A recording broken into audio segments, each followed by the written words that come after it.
इस बीच ये तस्वीरें हैं आपकी टीवी स्क्रीन पर। सीएम धामी पहुंच चुके हैं उत्तरकाशी घटनास्थल, जहां पर आपने देखा कि कल तस्वीरें सामने, भयावह तस्वीरें बादल फटने की धराली गांव से। और फिलहाल सीएम धामी यहां पर पहुंच चुके हैं। लगातार केंद्र की नजर बनी हुई है, प्रधानमंत्री नरेंद्र मोदी की नजर बनी हुई है, गृह मंत्री अमित शाह लगातार संपर्क में सीएम धामी के हैं।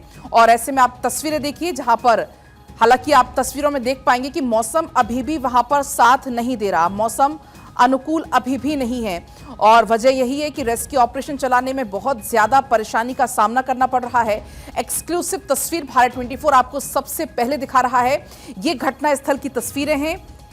यहां के ही घर चंद सेकंड्स में, मात्र वो 30 से 34 सेकंड में सब कुछ तबाह हो गया, सब कुछ नष्ट हो गया। जो वहां के लोग हैं वो बताते हैं कि महज 10 मीटर चौड़ी नदी कब 30 मीटर में बदल गई और सब कुछ अपने साथ बहाकर ले गई। हम समझ तक नहीं पाए कि क्या हो रहा है। इसके बाद आपने जो तस्वीरें देखी कि अब जिसको जैसे जैसे पता लग रहा है अपनों का, वो अपनों के पास दौड़ा चला जा रहा है। पता नहीं चल पा रहा कि कौन कहाँ है, कुछ क्योंकि अभी कई सारे लोग लापता भी हैं, उनको खोजने का काम लगातार टीमें कर रही हैं। कई सारी टीमें वहां पर मौजूद हैं, सेना के जवान वहां पर मौजूद है। हालांकि सेना के जवान देवदूत बनकर आए और लगभग वहां पर 130 से ज्यादा लोगों का सफलतम रेस्क्यू वहां पर किया। अब आप तस्वीरें ये देखिए, कितनी तेज धार आपको पानी की नजर आ जाएगी। इसके अलावा ये जो घटनास्थल है, इसके आसपास की जो सड़कें हैं वो भी पूरे तरीके से तबाह हो गई हैं, वो सड़कें नष्ट हो गई हैं। तो जो रेस्क्यू ट्रक हैं वो यहां तक नहीं पहुंच पा रहे हैं क्योंकि आज सड़कों से संपर्क टूट गया, तो उसमें बहुत ज्यादा परेशानी हो रही है। फिलहाल आप सीएम धामी को देखिए, यहां पर घटनास्थल पर ही मौजूद हैं, जायजा लेते हुए वो जो आसपास तमाम जो अधिकारी हैं उनसे संपर्क में भी, क्योंकि कल से ही लगातार सीएम थे। और अब घटनास्थल का जायजा लेते हुए आप ये तस्वीरें देख पाएंगे सीएम धामी जो कि यहां पर मौजूद हैं। क्योंकि अभी तो हालांकि मौसम वहां पर उतना अच्छा नहीं है, क्योंकि जानकारी तो ये भी है कि सीएम धामी वहां पर जायजा भी ले सकते हैं, हवाई सर्वेक्षण भी वो कर सकते हैं। जो रेस्क्यू टीम वहां पर काम कर रही है उनसे भी जानकारी लेंगे। और हमारे साथ चूंकि हमारे सहयोगी लगातार बने हुए हैं, आप पंकज, सीएम धामी पहुंच चुके हैं घटनास्थल पर और वो जायजा ले रहे हैं वहां पर पहुंचकर।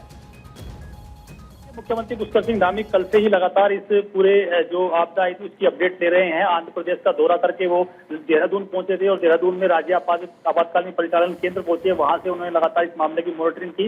मौसम खराब होने के बावजूद भी रिस्क लेकर मुख्यमंत्री पुष्कर सिंह धामी उस घटनास्थल पर पहुंचे हैं। वहां उन्होंने तमाम जो घायल हैं उनसे मुलाकात करेंगे। इसके साथ साथ ही जो तमाम वहां पर आपदा आई है, जो लोग हताहत हुए हैं, उनके परिजनों को सांत्वना देंगे। तो ये तमाम ऐसी बड़ी बात है कि जब प्रदेश का मुखिया इन तमाम चीजों में खुद जुट जाता है तो कहीं ना कहीं राहत और बचाव कार्य को बहुत तेजी से आगे बढ़ाया जा सकता है। लगातार बारिश हो रही है, बारिश के बीच मुख्यमंत्री का पहुंचना ये साफ संकेत कर रहा है कि वो इस मामले को लेकर पूरी तरह से चिंतित हैं और वो ये कोशिश कर रहे हैं कि जो लोग दिक्कतों में फंसे हैं, जो लोग पूरी तरह से परेशानियों में हैं, उनको राहत और बचाव कार्य किया जाए। इस तरह से ये कहा जा सकता है कि खुद जब मुख्यमंत्री वहां पहुंचे तो कहीं ना कहीं जो प्रशासन की टीम है और जो तमाम आला अधिकारी हैं वो खुद मुस्तैद रहते हैं। उनको खुद अलर्ट पर रखा जाता है कि भाई मुखिया जब प्रदेश का लगा हुआ है तो आप भी पूरी तरह से अलर्ट पर रहिए, मुस्तैद रहिए।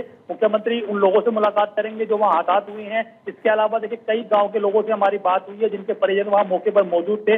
वो लोग वहां जाने की कोशिश कर रहे हैं लेकिन रास्ता ब्लॉक होने की वजह से वो नहीं पहुंच पा रहे हैं। तो संभवतः बताया जा रहा है कि सीएम वहां जो लोग मौजूद हैं, जिनके परिजन लोग नहीं मिल पाए हैं, जो घायल हैं, उनसे ही मुलाकात करेंगे। उन लोगों को राहत और बचाव कार्य में तेजी लाने के लिए उन जो तमाम अधिकारी हैं उनको निर्देशित करेंगे। तो ये तमाम चीजें वहां रहने वाली हैं।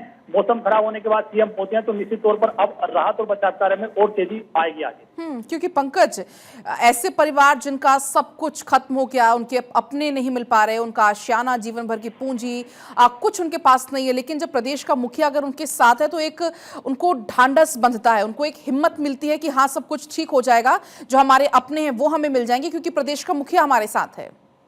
निश्चित तौर पर देखिए उन लोगों को तो वापस नहीं लाया जा सकता जो लोग उसमें लापता हुए हैं, जिनकी मृत्यु हो गई है, उन लोगों को तो वापस नहीं ले सकता। लेकिन ये बड़ी बात होती है कि जब कोई मुख्यमंत्री अगर 300 किलोमीटर दूर बैठा हो और आने जाने का कोई उचित साधन ना हो, सड़क मार्ग बाधित हो और लगातार बारिश हो रही हो, हवाई मार्ग से भी अगर पहुंचना है तो इसमें भी रिस्क लिया जाए। बहुत हाई एटीट्यूड वाला ये एरिया होता है, यहाँ पर पहुंचना मुख्यमंत्री का एक बड़ी राहत की बात होती है। निश्चित तौर पर ये कह सकते हैं कि जिन लोगों के परिजन हताहत हुए हैं,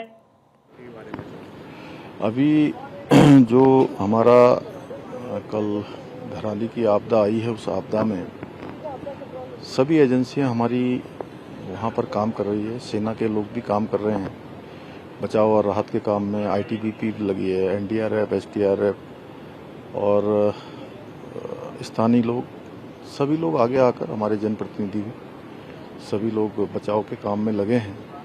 कल लगभग 130 के लगभग लोगों को रात को रेस्क्यू किया गया है और अभी लगातार खोजबीन जारी है।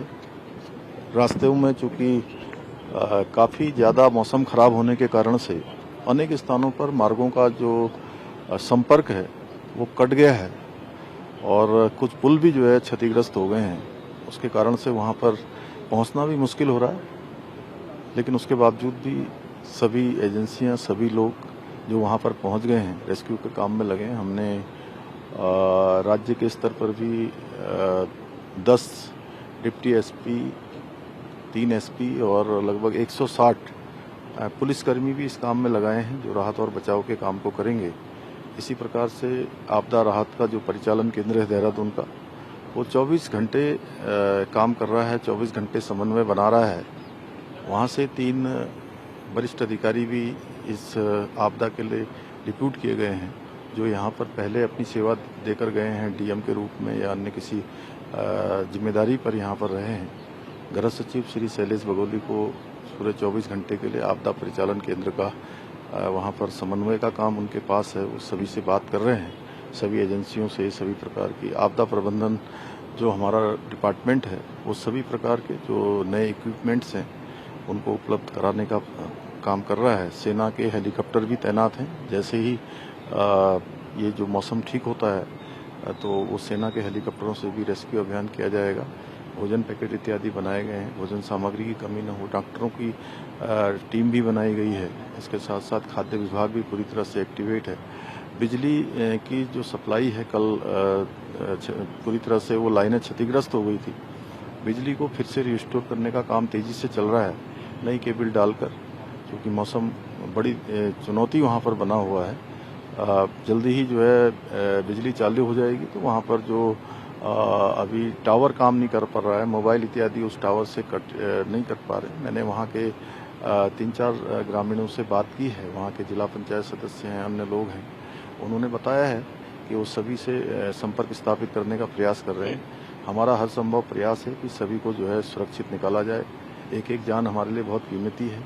मेरा धराली गांव फिर से जो है, धराली नगर फिर से जो है अच्छी स्थिति में आए, सभी व्यवस्थाएं वहां पर फिर से व्यवस्थित हों, उसको हम प्रयास कर रहे हैं। मैं आदरणीय प्रधानमंत्री जी का भी धन्यवाद करता हूं। कल भी उन्होंने हर संभव मदद का, सहायता का और आज भी पूरी जानकारी ली है और उनके स्तर से लगातार सभी भारत की एजेंसियों को हमारे यहाँ के लिए हर संभव सहायता के लिए कहा गया है।